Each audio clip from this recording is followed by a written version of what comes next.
A great king has fallen. So did this city to the enemy.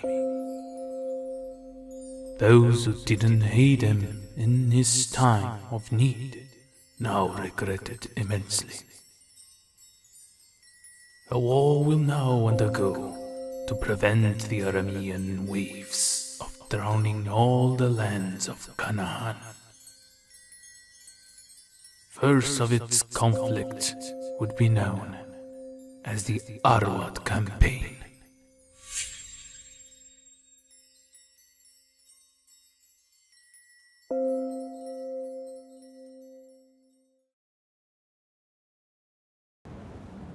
For a year, the Arameans stalled their advance in order to consolidate their new homeland. Time that the Phoenicians used to send reinforcements to the new league's seat of power, Arwad, with Amitamru as its leader. Ahuni, an Aramean noble, was sent as the overall commander of the expedition to take Arwad.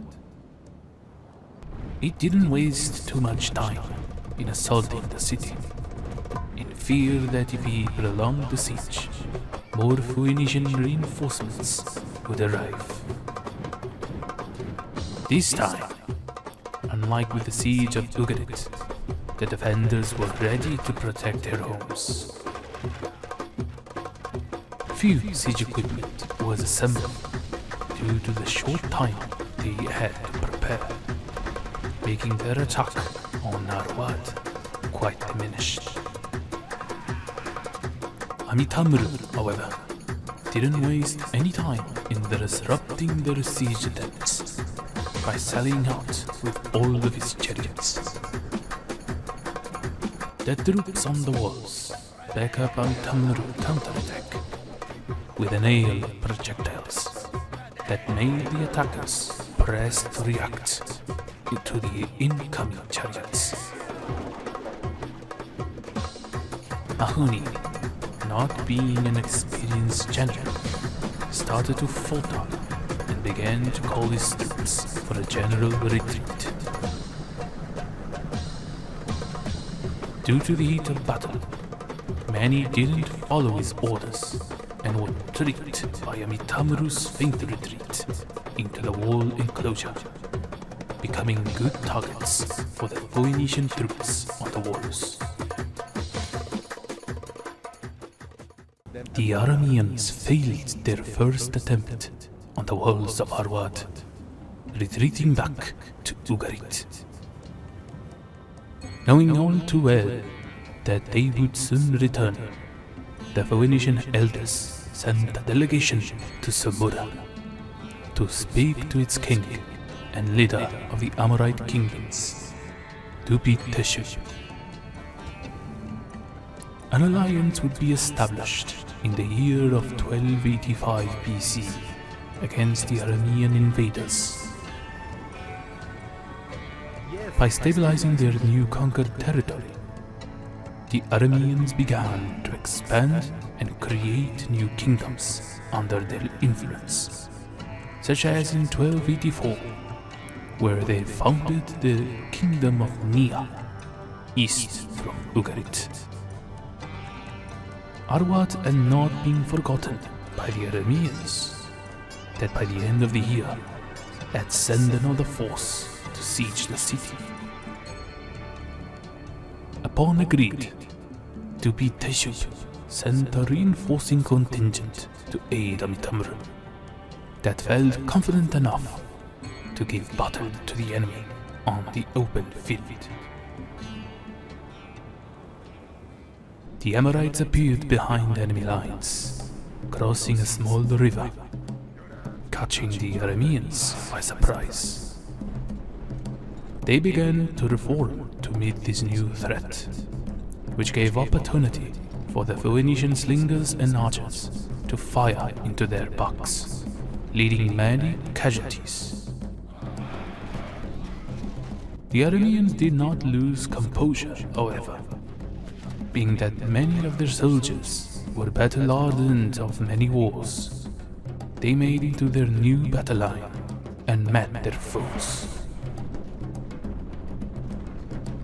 Amitamru began his attack on the right flank of the enemy, while the Amorites attacked the left. A grueling battle ensued that lasted for hours. The combined Allied force was beginning to be pushed back to the walls of Arwad by the better experienced soldiers of Aram.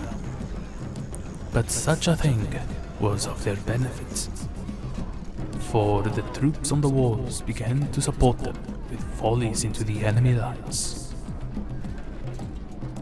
Feeling the pressure, the Aramean army started to retreat, seeing that a decisive battle could no longer be won. For a second time did the assault on Arwad fail, leaving all sides with many casualties. Many even more to the Amorite host, that from that day on would not send any more support to the Phoenicians. For the next 2 years, an uneasy peace occurred in Canaan, with both sides replenishing their forces for the next encounter. Great fame did Amitamru gain from these battles throughout the entire league, but it was not to last. A new army of Aram, stronger than the previous two, appeared to siege his city. Leading the forces was an experienced general, Hajanu, and alongside him was Ahuni, a general from the first siege of Arwad. Without proper Amorite support, the Phoenicians saw themselves with an hard foe to fight against. Their strength was unmatched, their resolution unseen. For much that the defenders did, they could not stop the march of the armies of Aram this time.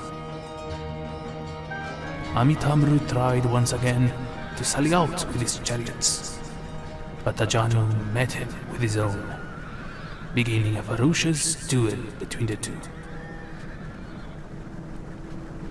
The king of Arwad would fall in the melee, along with his city. His body desecrated, his people violated, Arwad burned, and the fate of Canaan uncertain. Keep a close ear in this other realm to find out what comes next.